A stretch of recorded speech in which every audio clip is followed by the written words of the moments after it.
stood up and I turned around and I looked back at the table and I saw myself laying there. And I walked out of the room with my grandma Rose, who has been deceased since 1981. And she said something to me and I caught that it couldn't be my grandma Rose. Then her face became distorted and demented and really disfigured, and I knew it was a demon.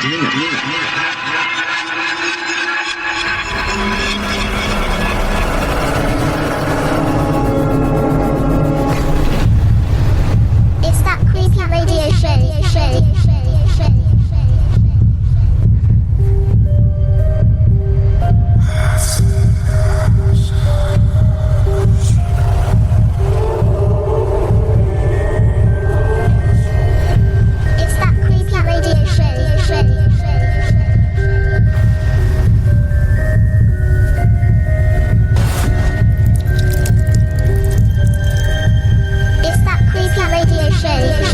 With your host, Nikki Luciano.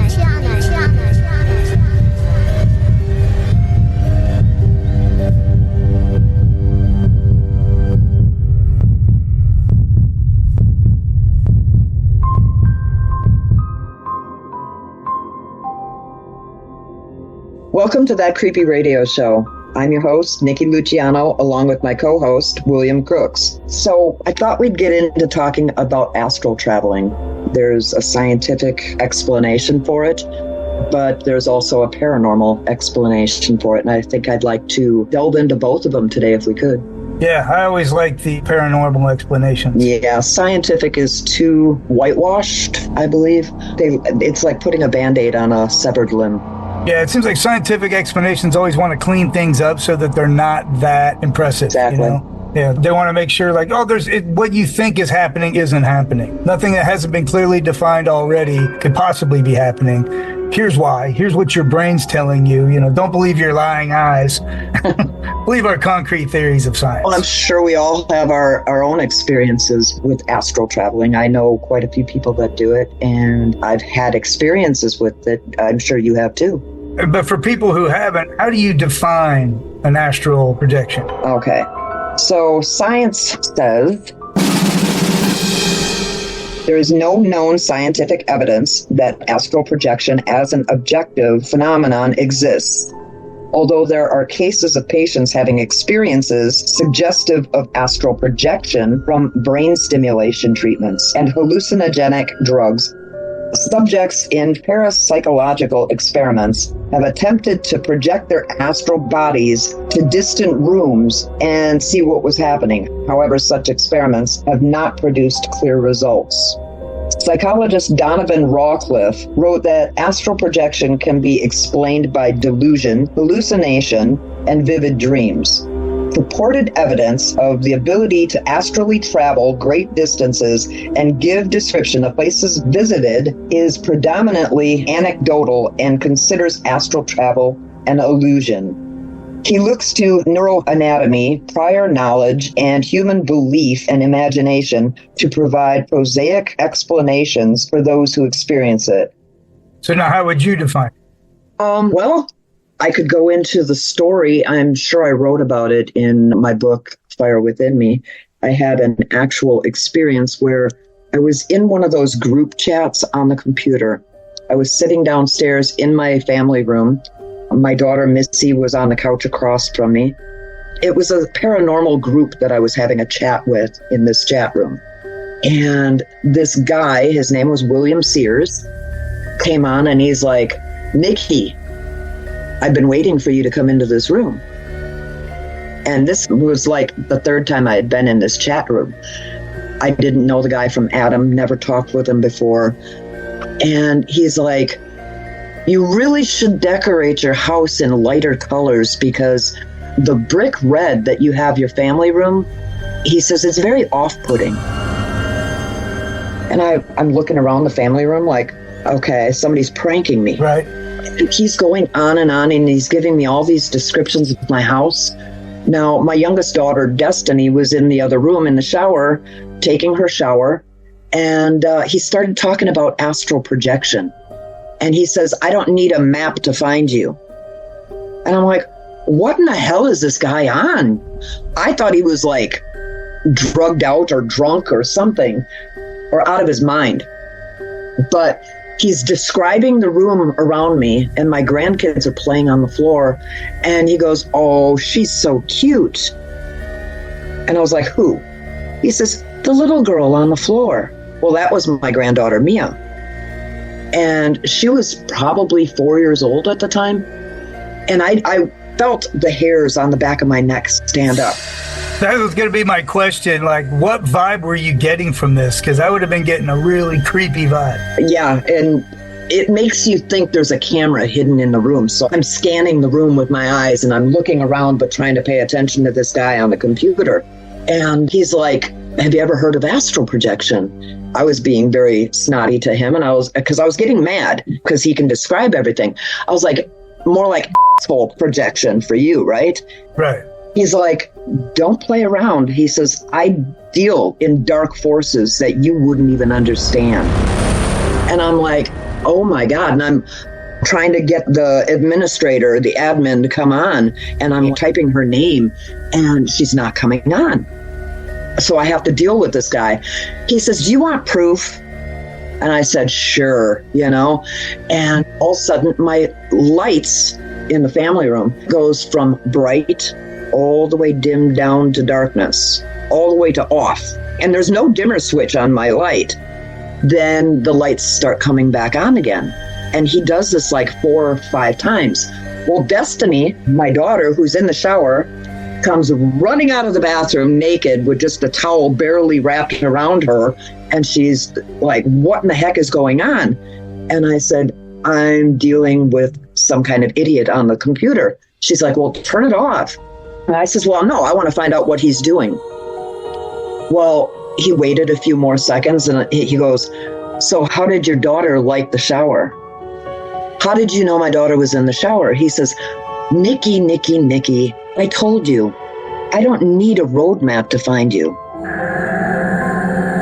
Then the admin came on, and she's like, "Mr. Sears, we are banning you from the site. We are blocking you, and you are no longer welcome on here." Okay, that's good. Somebody finally has my back. By this time, my grandkids are all on the couch next to me. They're so tight to me. They're like glued to me. And they're all reading these texts as they come through? No, they're not. The grandkids aren't reading them. I'm reading them. They're just huddled up because of the lights and the weird things that are happening. Yeah, the lights, and then the back patio door, which is in the same room that I'm in. The door is just vibrating and shaking, like somebody's trying to get in. So, all right, that's enough. And this woman, the admin, she's like, "I'm a white witch, and I put a circle of protection around your house. I've been doing this the whole time he was talking. That's why I didn't respond to you."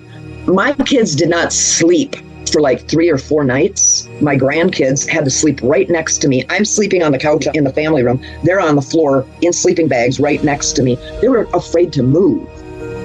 And I still believe that he was actually in my house. Yeah, it certainly sounds like it. But did you get a sense of his presence when he was in the house, or not at all? You're just reading it. Oh, yeah. Now, if you look down at your bare arms, and you could see the hairs standing straight up. The hairs on the back of my neck were standing straight up. And it was like ice cold in that room while this was going on. And this was in the summertime. So there was no reason. I mean, it was frigid. I'm surprised we didn't see our breath. And try to explain that to a 4-year-old, a 2-year-old, and even myself. I mean, I didn't know how to explain it to myself. And you're used to ghosts and things, but this is kind of weirdly different. Yeah, because it was a human. It would be like if you would say that you could do these things, and then all of a sudden this freakish stuff starts happening in my house, Yeah. Different when you're dealing with the paranormal, ghosts, demons, or any other entity, but another human being, that messes you up. Why can't they ever do anything helpful like run the dishwasher? Get in there and do my dishes. My bathroom needs cleaning too. If you're really powerful, run the washer dryer for 3 cycles. Yeah, give them the test. Yeah, the first time I'd heard of it was actually, I was probably 15 or 16, and we were having a couple drinks, like at after party, and a buddy of mine who's famous for being very honest. And someone described this guy, we'll just say he's Mark. He was like, the thing about Mark is if you tell him a secret and you tell him not to tell anyone, he will never tell anyone. That's just who he is. He's had that kind of guy. But we were all talking about things like this because I used to love this stuff when I was a kid. Yeah. And he said, one time it was early morning. I want to say he thought it was like 7 a.m, something like that in the summer. School was out. And he said, I woke up and it's like I wasn't in my body, but I was maybe 6 or 7 inches above my body. It was freaky.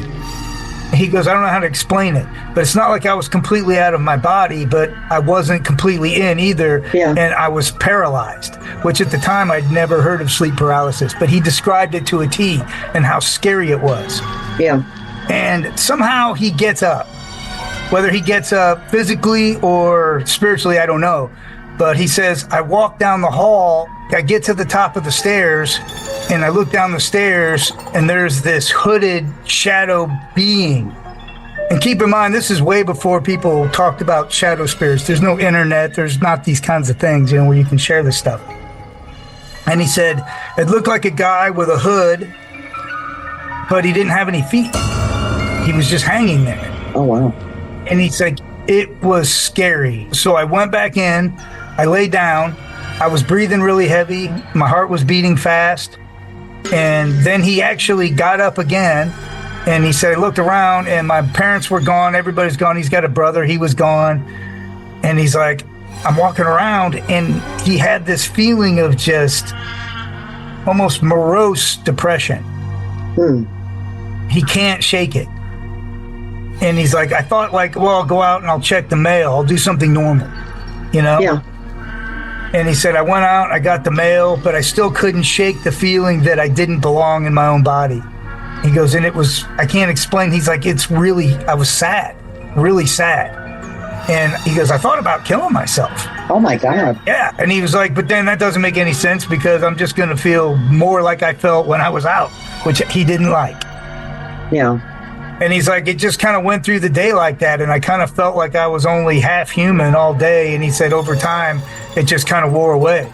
But it was an experience he never wants to repeat. But it always stuck with me. Yeah. Yeah, that's kind of like the sleep paralysis that I had. I was on the operating table. I was having my arm surgery that I told you about from the car accident. Yeah. I don't remember if it was my first or second surgery that I actually felt like I sat up during the operation and I looked around and I could see the doctors and nurses milling about getting everything ready. And I stood up and I turned around and I looked back at the table and I saw myself laying there. And I walked out of the room with my grandma Rose, who has been deceased since 1981. I walked out of the operating room with my grandma Rose and we got down the hallway. And she said something to me. I don't even remember what it was. And I looked at her like, wait a minute. And I caught that it couldn't be my grandma Rose. She pinned me up against the wall. Then her face became distorted and demented and really disfigured. And I knew it was a demon. She actually chased me through the halls. She was trying to prevent me from going back to myself and getting back in there. I knew in my mind that I had to get back into the operating room, climb back up onto the operating table, and lay down. And they were trying to prevent me from doing that. So that I know in my mind now had to have been sleep paralysis, but it was some type of astral traveling. That creepy radio show will return after these messages. Welcome back to that creepy radio show.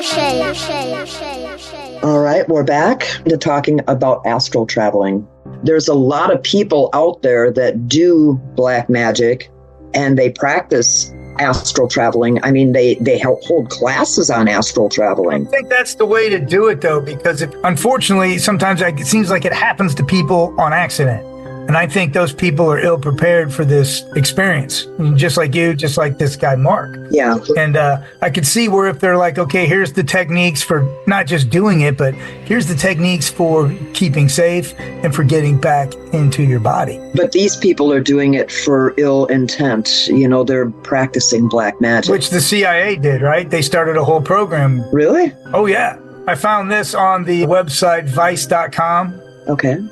And it said, found, page 25 of the CIA's Gateway Report on Astral Projection, which there was. And there was this missing page, page 25. I'll just give you the gist of it. It says, page 25 of the CIA's analysis and assessment of the Gateway process hitched a ride with an email one evening. It landed in my inbox. The digital attachment felt like an unceremonious entrance for a document that was produced 38 years ago and has been missing and highly sought after since it was declassified in 2003. For years, people had been filing FOIA requests and speculating about what was on the missing page in the middle of a mind-bending report about military research into astral projection and other dimensions. There was actually a movie made. I think it was called like Men Who Dance with Goats or something like that. And it's kind of a spoofy comedy about the real program where they got these guys that they felt like might be able to do astral projection. Of course, their take was to be able to spy on enemy combatants, things like that. There's a whole report on it. Whether or not they have success, I think they said it was not successful, but isn't that what they would say? Yeah, just goofing around one night, myself and 3 of my adult children were just sitting around one night. It was a weekend, we were bored, and we were like, we should try it. And my daughter Missy's like, I'm not trying it. I says, come on, let's try it. So I had them close their eyes, and I was the, I guess, tour guide. And I was like, all right, so close your eyes, focus on your breathing, breathe in, breathe out. All right, I want you to stand up, and I want you to walk up the stairs.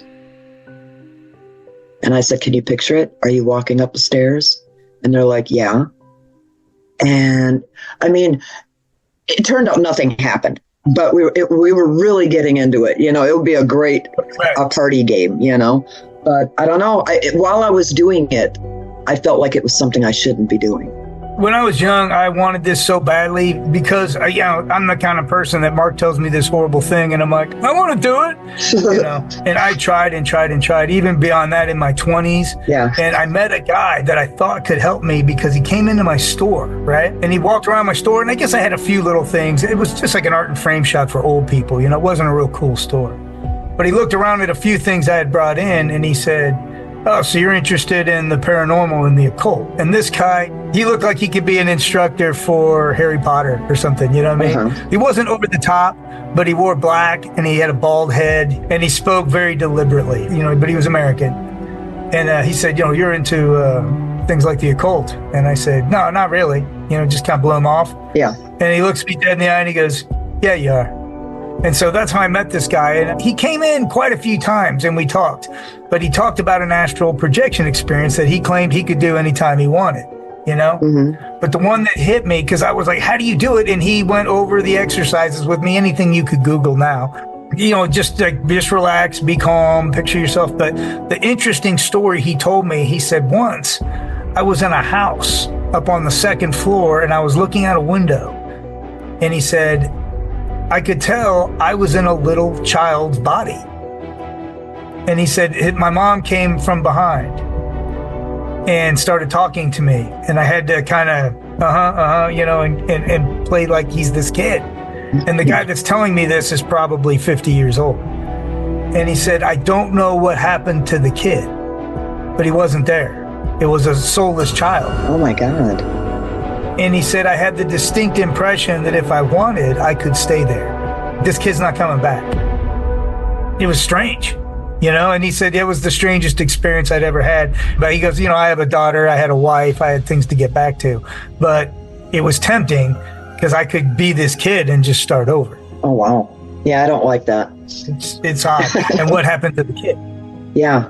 Yeah, when you start talking about kids, that's when I'm out of it, you know? I tap out. So there's also the phenomena where people near death have astral projected. Yeah. So what do we know about that? Oh, I worked in a nursing home. I worked in several nursing homes for 23 years. And I was basically in charge of these Alzheimer's and dementia patients. And they told me in the beginning, don't get too close. You know, you have to turn your feelings and emotions off when you're dealing with the elderly that are inevitably going to die. Do your job, do it well, go home, live your life, be with your family. I'm too soft because I grow attached very easily. I would be in the hospice room with the ones that were passing in the very near future, and I would pray with them. They would talk about their family members. You know, like this one guy in particular, we're going to call him John. He was sitting in the dining room. He was supposed to be eating his lunch. The CNAs, the certified nursing assistants, were all bringing the coffee and the food out to the residents and getting them to eat their food. Like I said, they all have Alzheimer's or dementia. And John is sitting there and he's wearing a suit. And it was odd for him because he was usually in a sweatshirt and sweatpants. And he was wearing a suit. And I said, oh, you're looking pretty spiffy today, John. And he says, I'm waiting for my wife. I knew she had passed like 10 years before this. And they want you in the medical field to bring the resident, patient, back to reality. They want you to tell him, John, your wife passed away 10 years ago. Do you remember that, John? But I'm not going to break their heart, you know? Right. I'm not going to be the one. So I just sat there and I smiled and I touched his hand. And he said, yeah, so pour her a cup of coffee. Her name is Emily. Pour her a cup of coffee. She'll be here any minute. And we knew that John was failing, you know, his health was failing. So I poured that cup of coffee and I set it right next to him. I said, will you tell Emily I said hi? He says, I'll do that. She'd like you. You're a nice girl. I walked away and the head nurse came in and she's like, Nikki, you can't be doing this. And I said, why? What is it hurting? I says, he's already got Alzheimer's. He's not going to be cured. Right. Who am I hurting? If he wants that thought, that memory in his short time that he's going to be here, let him have it. She's like, no, you're supposed to bring him back to reality. Well, needless to say, I finished my shift. I came in the next morning and Judy goes, Nikki, John passed away last night. So he knew he was going to die. Somewhere in his head, he knew he was preparing for her to come. That's such a sweet story. Well, that happens a lot in nursing homes. And what I hate is, as a CNA, oh, John passed away today. Then the other CNAs are like, well, get ready because when one happens, two more come because it happens in threes. Yeah, I've always heard that. My mom used to say that.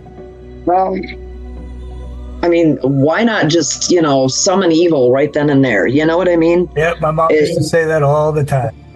Oh, that's scary. And, to your point, they've actually come around on that. My wife used to set up nursing homes, like from the ground up. That was her thing, like doing the contracts, the construction, the staffing, everything. And she said they've learned it's a process they now call joining their journey. Mm-hmm. They don't try to bring them back to reality. If someone's playing with a doll and saying it's her baby, then you say, oh, it's a beautiful baby, and you join their journey. That's what I've always done. Keeps the people very calm and relaxed and, lets them know that everything's okay. So it's nice that they've kind of come around on that. Yeah, we had a little Jewish woman. I'm just going to say her first name. It was Johanna. She even had the tattoo, the numbers from the concentration camp. She had the Wander Guard bracelet on her ankle, and she'd just walk through the halls, and I'd say, Johanna, where are you going? She says, I need to find my people. I need to find my people. And I would guide her back to her room, and I'd say, Johanna, I'll take you to them. We'd go into her room, and we'd sit down, and she'd start talking, and I'd have her tell me who was in your group. And she'd tell me all about it and everything. Then I'd slowly, gradually bring her out of it and say, look out the window. I said, look at how beautiful the day is today. And she'd say, yeah, but those damn Germans, they're going to kill us all. it was so sad, but you have to do what you're going to do. You have to keep her so she's not like freaking out, and doctors don't have to come in and inject her with something to calm her down. I mean, I loved those people. I would sit there and hold their hand as they were passing, pray the rosary with them. Nurse Judy would come in and say, "Why are you doing all that?" And I said, "If it was my grandma, I'd want somebody to." I said, "Doctors bring life into the world, and I'm doing my part, and I'm helping her walk out." Well, it's special people that can do that, because a lot of people aren't comfortable. I know I'm not necessarily comfortable in the old homes. My mom was in there, but I had to be in there a lot because of my wife, and that was her job for 10 years at multiple places. But I would go in. I remember one time specifically, this nice little lady came, and their hands get so soft and skeletal almost, Yeah. She reached out for me, so I held her hand, and she said, "You can take me to see the devil." Oh my. And I just kind of laughed. I said, "Oh yeah, I'm sure I could get you there real fast, but I'm going to take you to the office." But one of the most profound experiences with astral projection was my mother, passed away just a couple years ago, and she had Alzheimer's to the point that she no longer knew who I was. And she didn't really even like me. She liked my wife. So anytime I'd visit my mom, I would have to bring this other person that I thought she might be agreeable to, so that I could sit at the table, that kind of stuff. But as she went into some kind of a coma, they said, "Hey, your mom went into a coma and she's going to pass and stuff." And so we started making the phone calls, and everybody was going to spend some time with her and stuff, because we knew this was the end. And my sister called me and said, "I saw Mom last night." And I said, "Yeah, I saw her." She goes, "No, I mean, she was in my kitchen." Oh, wow. And I was like, "What do you mean? Like, you dreamed it?" And she's like, "I thought so."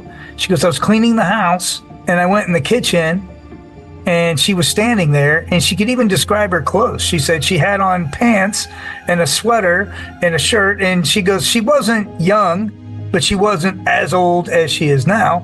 And she goes, "The first thing I thought is like, I'm dreaming." And she said, "I walked back to the bedroom, I made the bed," and she said, "Okay, I'm not dreaming. I'll go back to the kitchen and she won't be there," but she was. And she said it wasn't scary. She said she had a lucid conversation with my mother. Now, her and my mother did not have a great relationship, which is odd, because my mom really loved and had an amazingly good relationship with my younger sister. And the person telling the story was my older sister. And you would think that if my mom was going to visit somebody, you go, "Oh, she'll visit Becca," because that's her favorite. She used to call Becca the sunshine, and me and Ree were the storm clouds, right? So Ree said she had a conversation, and my mother said, "I haven't been a good mother to you. I didn't know how to be a good mother to you." Ree said, "Well, it's okay. I'm fine." She said, "I'm really proud of who you became. I wish I knew how to be a better person to you. I didn't know how." Basically, my mom said she was proud of her and everything she accomplished and everything, and that she's a good mother, or my older sister is definitely a good mother. And she said, "I'm so tired." And my sister told her, "Well, you don't have to stay here anymore. Everybody's going to be okay. You can go. We understand." And basically, my mother said, "Well, my sister's coming, and I'll see her, and then I'm going to go. I'm so tired." Yeah. And she's like, "It's okay." And sure enough, my aunt came, her sister, and visited her, said her goodbyes, and my mom passed away that evening. Wow. That creepy radio show will return after these messages.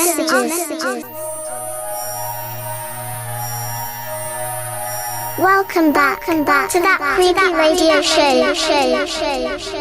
We're back, and tonight we're talking about astral projection. What do you got, Bill? Well, I got an article I found on astralhq.com, and it covers a lot of the things we've talked about. It says, "Is astral projection scary?" Yes. And here's why. So it gives 7 points of why astral projection, at least in the myths that surround it. Number 1, dying while projecting. There are people who believe you can die while being in the astral world. And they say the truth is the cord as well as your astral body are at a higher frequency and are therefore not physical. Thus, it is not possible to either cut the link or harm your astral body. And the link is interesting. It's described as a connection to your physical body by a silver cord. Have you heard about this? Yeah, I have. Okay. In this case, the cord would have broken and been severed. They say that's not possible. But if you take the experience of that child, where my friend says he went into the body of a child, the cord seemed to be cut. Yeah. So we always say, don't talk in absolutes. Nobody knows. Number 2, possession by demons or evil spirits. When you start to astral project, you will begin at lower levels and gradually ascend as you increase in positive energy. These lower levels of the astral plane harbor negative entities. They have bad intentions, and if not careful, will drain away your energy. Number 3, experiencing negative entities that could be hostile. The attitude we carry in our day-to-day lives affect the kinds of astral experience we get. If you are naturally pessimistic and always negative about things that go on in the world, then chances are high you will go to sleep with the same attitude. The same is converse. If you have a generally positive and peaceful attitude, you're probably going to have a positive and peaceful experience, according to astralhq.com. Number 4, you can experience difficulty breathing. At the onset of the body separating from the spirit, some people claim to have a hard time breathing. First-time travelers usually panic and rejoin their physical body. This is one of the reasons beginners find it difficult to astral project. The reason behind the difficulty in breathing is the body's natural reaction to sleep paralysis. Number 5, an inability to reconnect with the real world. Sound familiar? Another fear that astral projectors face is being unable to reconnect with the physical body after a separation. Of all the people who have given an account of their astral projection adventures, joining the body is never a problem. In fact, it takes more energy to keep away from traveling in the astral. But again, your experience is completely contrary to that. Yeah. They do say, if you want to rejoin your body, the mere thinking of it will pull you back. And this is like, again, I don't like people that talk in absolutes because experiences are always different, especially when it comes to the metaphysical or the paranormal. Well, maybe that's my whole problem in life is I have too open of a mind. I don't rebuke anyone's, theories on anything, because anything is possible. Under God, anything's possible. Number 6, becoming obsessed with the astral world. There are people who fear becoming obsessed with astral projection. Once you've had a good experience, you'll likely want to try it again. It's like crack. I put that in. There is nothing wrong with this other than the fact that you can get too attached. Number 7, that you may have more nightmares. As we mentioned earlier, you need to have the right state of mind before astral projecting. This will influence your level in the astral realm and what you encounter. If you have a negative attitude, you will likely only get to the lower levels where the bad and the scary exist. So this kind of reminds me, the nightmares, the fire within, what you did talk about was an astral projection moment that your daughter-in-law had, where she showed up in your room. Yeah. Can you talk about that a little bit? Oh, goodness gracious. That's always been one of my favorites. So we're going to call her Katie. She was going through some serious stuff. How can I put this eloquently without putting her on blast? She woke up one day and she thought she was God.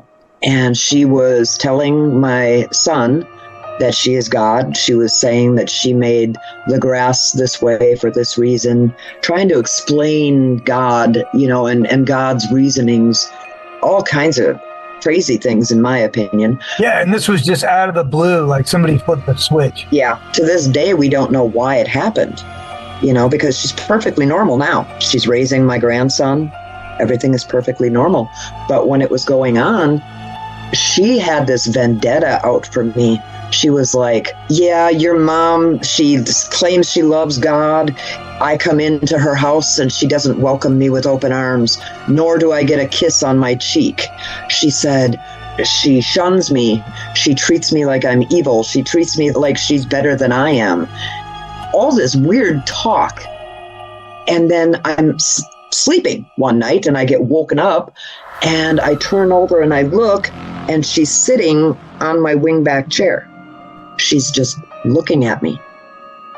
And that's what woke me up, was the feeling that someone was looking at me. I'm like, what in the hell are you doing here? And she's having this conversation like she is God and she's here to judge me and telling me all these wild things like, oh, I can't even remember half of the things she said, but just creepy things. And after our conversation, she just got up and walked out of the room. So the next day I called my son and I'm like, why was she here? He says, she was sitting on the foot of the bed all night. He said, for like 4 hours, just rocking back and forth and chanting some weird that I don't even know what she was saying. He says, why? What happened? And I told him what happened. He said, that was about the time that she was doing this. So she was astral traveling. She astral traveled her ass all the way to my house. Yeah. Because she had a point to make. They ended up calling the police. They were going to have her committed. They were like, she is talking straight out of her ass. The cops came, and the cops were like, so you think you're God? She says, I know I'm God. Well, how do you know you're God? How do you know I'm not? And just having this banter back and forth, the cops left without her. And they were like, no, there's nothing wrong with her. If she wants to think she's God, she's fine. Well, then they took her to the mental facility. She stayed there overnight, but then they told my son to come and get her because there's nothing wrong with her. Yeah, but to you guys, there's clearly something wrong with her. Definitely. I mean, she would walk in the room and everybody'd go dead silent because we were just afraid of what she was going to say. I would say something. She says, I made you say that. And I'm like, what do you mean? I'm in your head. I know what you're thinking. And I made you say that. But she did it in a way, Bill, that, you know, me describing it doesn't even do it justice. She freaked me the hell out. Right. Well, at one point, a psychic friend of yours had died. Yeah. This was right around the same time. A few days before I went to my son's house, this psychic that I worked for that summer, my daughter and I did, she passed away unexpectedly. Nobody expected her to die. I don't even know what she died of. But then I went to my son's house because things were just getting weird with Katie again. And he opened the door and he kind of like motioned his head like, get in here. So I come in and she is just sitting on the couch and she's sitting like Buddha. She had this blank stare on her face, but it was like evil.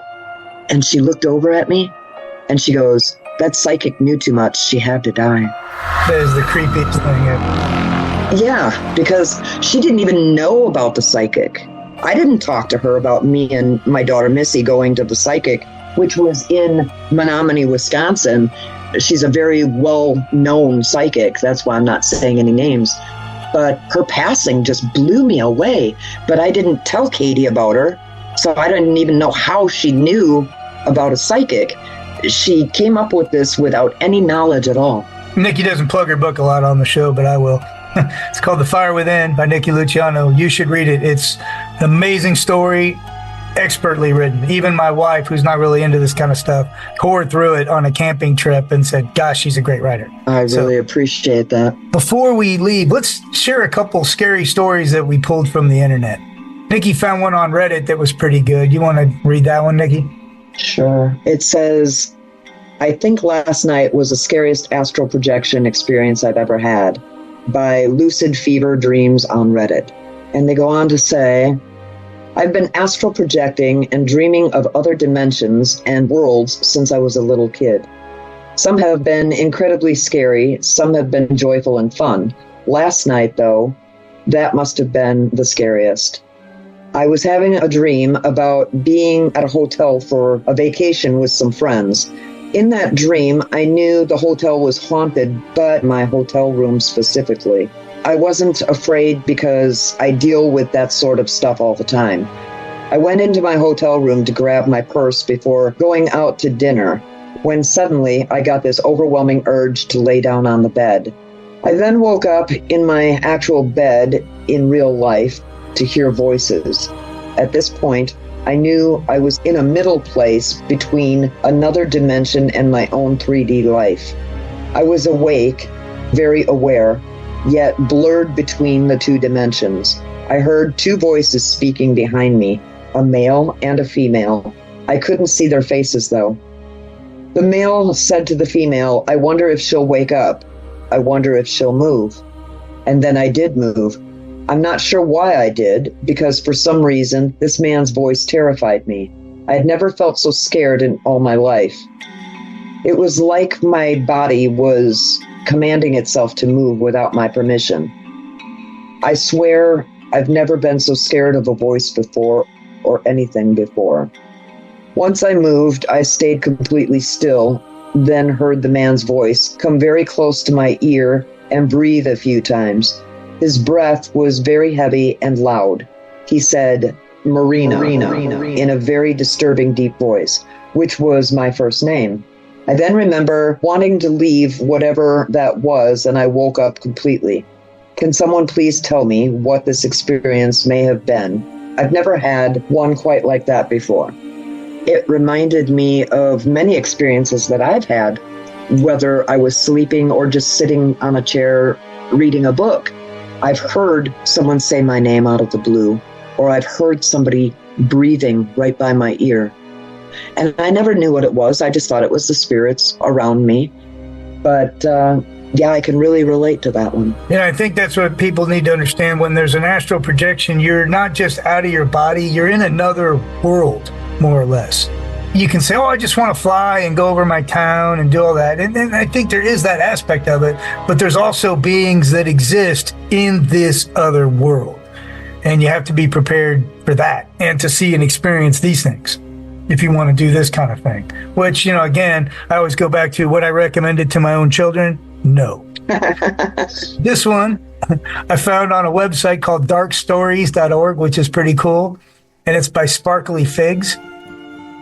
I can still hear and see everything. Nearly 12 years after this experience, it still haunts me. Soon after high school, I had started exploring my spirituality, metaphysics, the paranormal. I was very naive, I admit. I started reading Astral Projection. My mind was blown. I had to experience this. I had been dabbling in sound wave meditation, better known as binaural beats, and I saw there were several developed for astral projection, out-of-body experiences, etc. I wasted no time. I quickly grabbed my headphones, plugged them in, and laid on my bed, eager to explore the other planes of reality. Well, that didn't happen, but what did has stuck with me all these years. I was currently living at my parents' home. My dad was no stranger to the paranormal. He often states he still hears footsteps and strange voices, but that's another story. Everyone was asleep and had been for hours. I was laying in my bed, headphones on. I started hearing a crackling noise and thought to myself, oh my God, it's happening. It worked. Right after that, I was quickly snapped out of my joyous mood upon hearing the most blood-curdling, horrific scream of my life. Only it wasn't coming from the room. It felt like it was coming from inside my head. I quickly snapped back into quote-unquote reality and ripped my headphones off. I hear the scream from inside of me again. I start to bawl my eyes out. What's happening to me? Is this psychosis? I thought to myself. Again, I hear the scream, but this time it's next to me. I quickly glance over and there's nothing there. I start to panic even more. The scream happens again, but this time it's on the other side of the room. I ran over and looked around the area. In a panic, I emptied my laundry out, the drawers from my desk to no avail. Then I hear it again. It jumped to the other side of my room. Frantically, I rush over. The screaming moves to the other side when I do this. Crying and feeling rather insane, I screamed out, "Please leave me alone. I can't handle this." After pleading for whatever this was to stop, I hear the scream again. But this time it's not in my room. It's in the backyard. I look out my window. Of course, I see nothing, but I hear it again, further away this time. I heard the scream for another hour or so, gradually moving further and further away. To this day, I've never been able to wrap my head around this experience. The few I've told said they believe I had an experience with a demon and was nearly possessed. Needless to say, I've never tried to astral project again. Wow. Yeah. Yeah, that's what it sounds like to me too. But the part where they said they screamed that they can't handle this, to stop because they can't handle this, You never want to say anything like that, because if something is your enemy, if something is bad, there's something evil around you, you don't want to show fear. And maybe I'm just a different type of animal, but that's when I puff up my chest and I'm like, no, not today. You're right. If it was a demon, it doesn't make a lot of sense to lay yourself upon the mercy of the demon. You might as well just lay yourself on the altar and be, sacrificed. Right. But maybe it was a plea to God or something like that, to take the experience away. I don't know. But whatever it was, it seems to have worked, right? Yeah. I think on that note, we should call it a night. I agree. Well, I can't think of a better time to close this out with a St. Michael prayer. So let's do that. In the name of the Father, the Son, and the Holy Spirit. Amen. St. Michael the Archangel, defend us in battle. Be our protection against the wickedness and snares of the devil. May God rebuke him, we humbly pray. And do thou, O Prince of the heavenly host, by the power of God, cast into hell Satan and all the evil spirits who prowl about the world seeking the ruin of souls. Amen. And they do prowl about the world seeking the ruin of souls. So while you're out there, be careful, stay safe, and stay creepy.